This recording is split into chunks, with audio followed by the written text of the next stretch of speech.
ఒక పక్క మన బిడ్డలు రాష్ట్రం కోసం మన ప్రాణత్యాగం మనం చేసుకుంటే సినిమా యాక్టర్ అయిన పవన్ కళ్యాణ్ ఆనాటి నుంచి ఈనాటి వరకు మనకు వ్యతిరేకమే.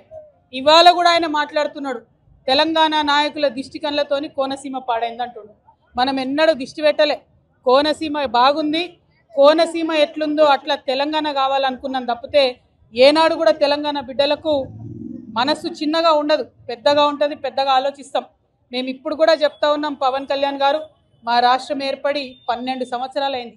ఈ 12 సంవత్సరాల్లో మేము ఎప్పుడు కూడా ఒకటే మాట అన్నాం, జై తెలంగాణ జై ఆంధ్ర అన్నాం.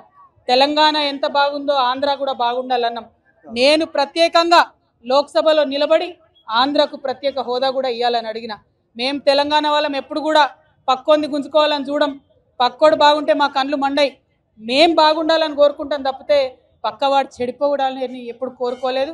మా ఉద్యమంలో ఒకవేళ మేము అట్లా కోరుకున్నట్టయితే ఉద్యమ స్వరూపం వేరేలాగుండే.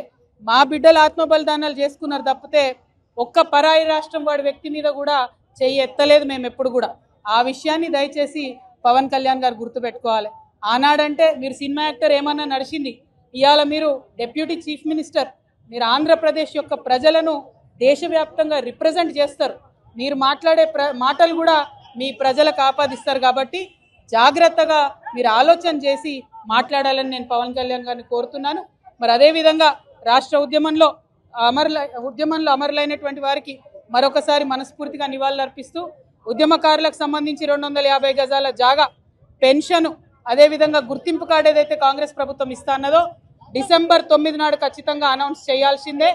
చేయకపోతే మాత్రం ఉద్యమకారులందరం కూడా గవర్నమెంట్ భూములు చూసుకుంటాం, జాగృతి జెండాలు వాత్తాం, భూ పోరాటాలకు ముందుకెళ్తామని చెప్పి తెలియజేస్తూ సెలవు తీసుకుంటున్నాను. జై తెలంగాణ, జై తెలంగాణ, జై తెలంగాణ.